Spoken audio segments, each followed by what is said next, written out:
Hai teman-teman, sekarang saya sudah berada bersama dengan Bang Nyakman dan Bang Wik. Beliau ini adalah orang-orang yang memperkenalkan dan mempopulerkan kembali kesenian biola mop-mop ini yang sudah sangat langka. Halo Bang, Assalamualaikum. Waalaikumsalam. Sebelumnya mohon izin Bang, mau tanya-tanya tentang kesenian biola mop-mop. Sebenarnya apa sih Bang biola mop-mop itu? Ya, biola mop-mop itu sebenarnya ada dua konotasi. Jadi konotasi pengertian dimasukkan ke dalam wilayah. Jadi pengembangan mop-mop itu sendiri sebenarnya dari biola. Karena kesenian ini cuman menggunakan biola sebagai instrumen, dan instrumen string ini kemudian lebih mencolok dibanding yang ada di dalam formasi kesenian ini. Makanya kemudian di setiap pertunjukannya masyarakat menjuluki itu biola Aceh. Namun dalam perkembangan sejarahnya biola itu tadinya dipidi, kemudian para seniman-senimannya, tokoh-tokohnya hijrah ke Aceh Utara. Ya, mereka salah satunya menikah dengan gadis-gadis di Aceh Utara. Nah, dalam proses perjalanannya kemudian masyarakat Aceh Utara merubah nama tersebut menjadi mop-mop. Oh, gitu Ya. sejarahnya ya Bang. Gitu ceritanya. Saya dari yang saya baca-baca itu aturan pemainnya cuma 3 orang ya Bang. Iya. Jadi pemainnya 3 orang. Jadi itu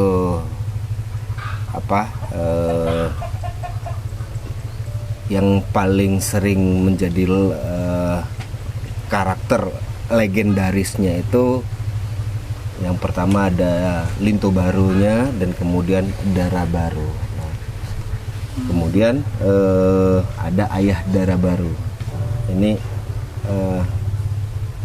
estetika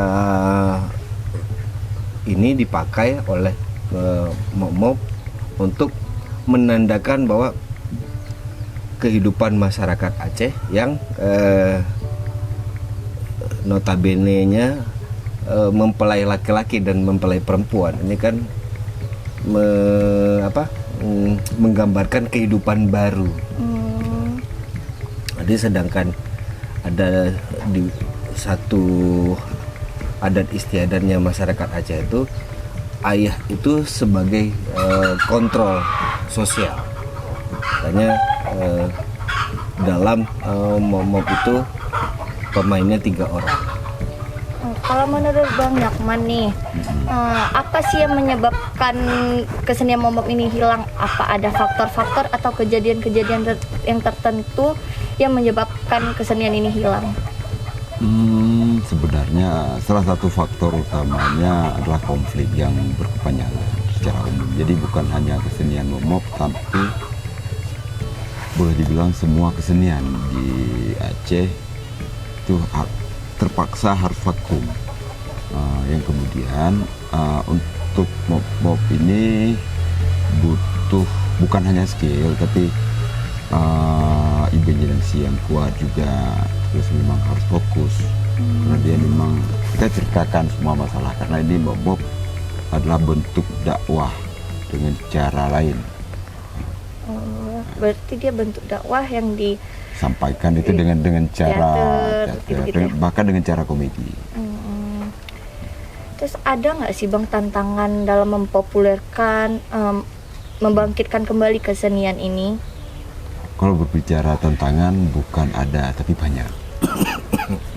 Banyak, karena ketika masyarakat tidak kenal Bali, dari namanya saja kita udah berat itu untuk kita perkenalkan dari nama, minimal kosakata nama dulu kita kenalkan, kemudian kita cari ruang tampilan untuk mereka. Ya Bang. Dan menurut Bang Wik, apa perlu dilakukan perubahan bentuk agar kesenian ini populer kembali di kalangan remaja, dewasa maupun anak-anak? Ya, sebenarnya begini, dalam penanganan untuk seni pertunjukan momok itu banyak yang harus diremajakan kembali. Kalau dulu tokoh-tokoh seniman momok ini mereka muda dan kemudian tantangannya tidak seberat sekarang. Artinya dulu televisi itu jarang, ya masyarakat lebih dominan menggunakan radio, makanya peluang seniman momok itu untuk pertunjukan atau diundang di berbagai wilayah itu besar kemungkinan. Nah, tantangan yang kedua tuh ya tadi dikatakan oleh Bang Nyakman itu konflik itu ada beberapa regulasi. Yang pertama regulasi terciptanya image di masyarakat terhadap profesi seniman itu tidak menjanjikan apa-apa. Nah, yang kedua ada konteks religius yang sampai hari ini belum bisa diurai apa saja konteks religius itu. Nah, konteks yang ketiga peremajaannya itu adalah kebetulan saya meneliti ini dalam tesis saya, kemudian ini persiapan untuk penyelesaian studi S3 saya. Ada penokohan laki-laki yang menjadi perempuan itu. Nah, di satu frame itu menurut beberapa menurut Syekhawi, hari ini beliau yang paling tua dari seniman momok seluruh Aceh Utara dan Lok Sumawe itu. Nah, itu dulu boleh perempuan, artinya peremajaan itu bisa dilakukan. Hanya kemudian ilmuannya di seni pertunjukan ini sebenarnya kalau idealnya itu masing-masing kesenian tradisional harus ada ilmuannya. Nah, ilmuwan inilah kemudian meriset seni pertunjukan itu. Nah, ketika aturan main yang dilakukan oleh momok itu, bolehkah laki-laki dan menggantikan perempuan pada momen tertentu? Memang itu keadaan. Jadi dulu perempuan ruang geraknya terbatas karena konflik.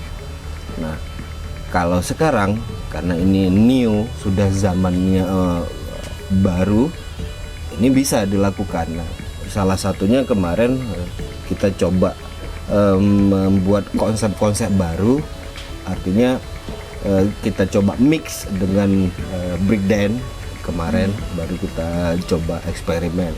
Nah, ini akan dilakukan terus maraton, termasuk kampanye saya dengan Bang Nyakman itu memperbanyak propaganda atau memprovokasi masyarakat dengan pemberitaan tentang momok.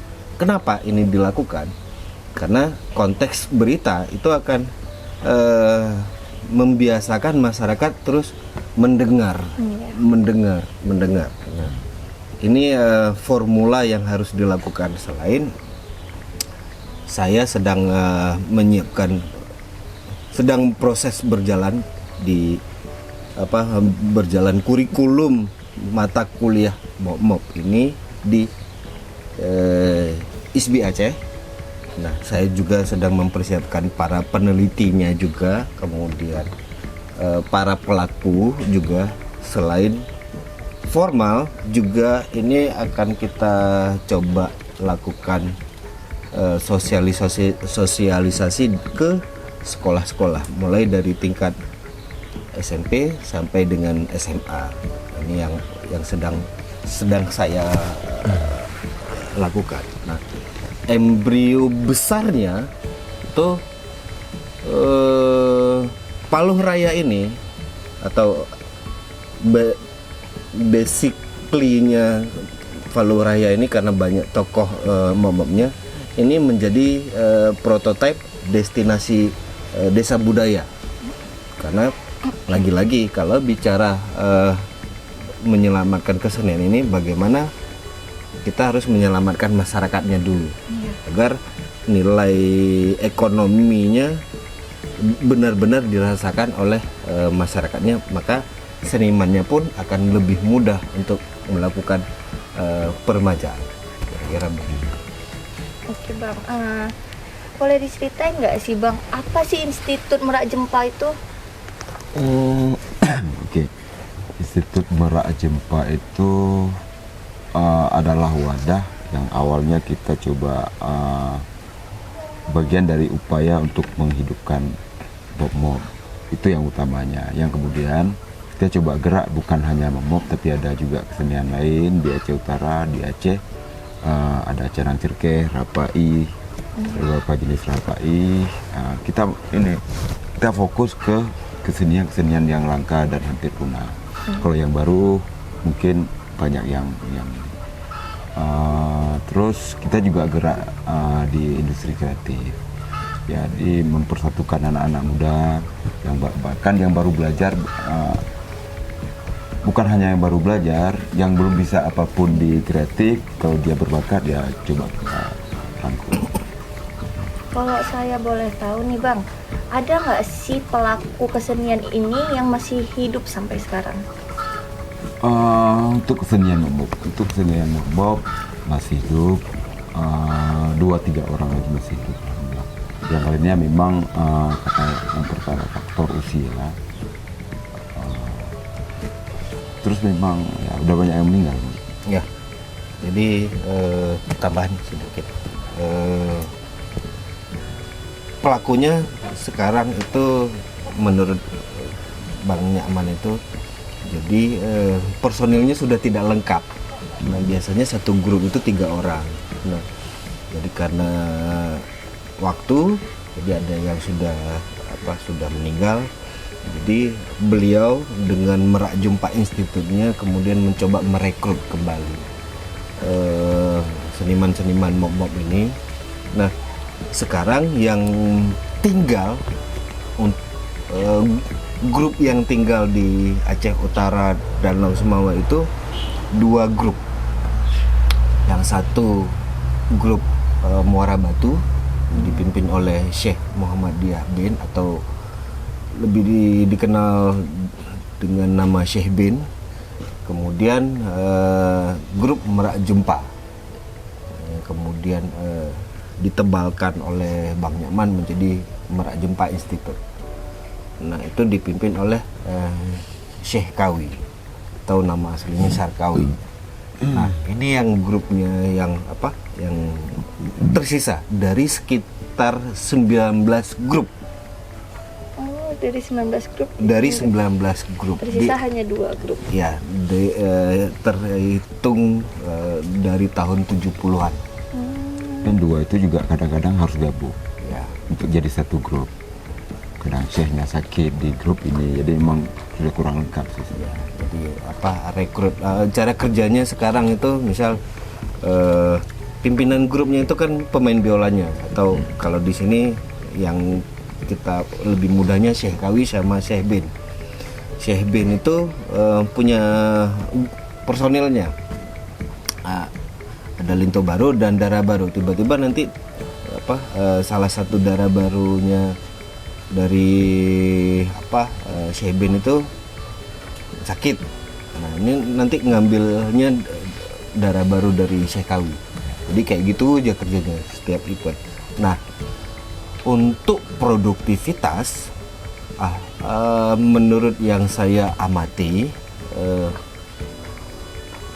grup yang dipimpin oleh Syekh Kawi itu performanya atau jam terbangnya lebih banyak dibanding dengan grup Muara Batu. Nah, jadi grup Merak Jempa Institute ini itu sudah eksis sejak tahun 2005. dari pertunjukan lokal atau sekitar Provinsi Aceh, juga beberapa kali dapat undangan ke Jakarta. Jadi kalau kita lihat sekarang yang tersisa itu tinggal 2 grup lagi. Grup Muara Batu dengan grup Muara Jempa Institute. Ya. Kalau saya minta tolong nih Bang, tolong antarkan saya ke Syekh Kawi, boleh nggak nih Bang? Oh, siap, senang saya sekali. akan kami Minimal hantarkan dengan sangat bahagia sekali. Terima kasih ya Bang. Oke, atas mari. pertolongannya. Kita ke rumah Syekh Kawi.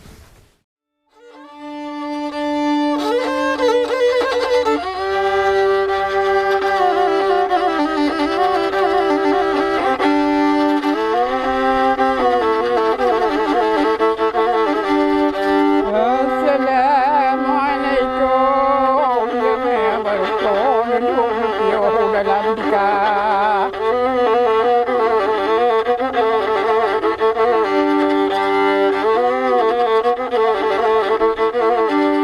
Pananum di dalam kok emang dapat jauh belum berada. Mulia jamin batu ponyo renung lampuan biarkan hai mame ketuaran.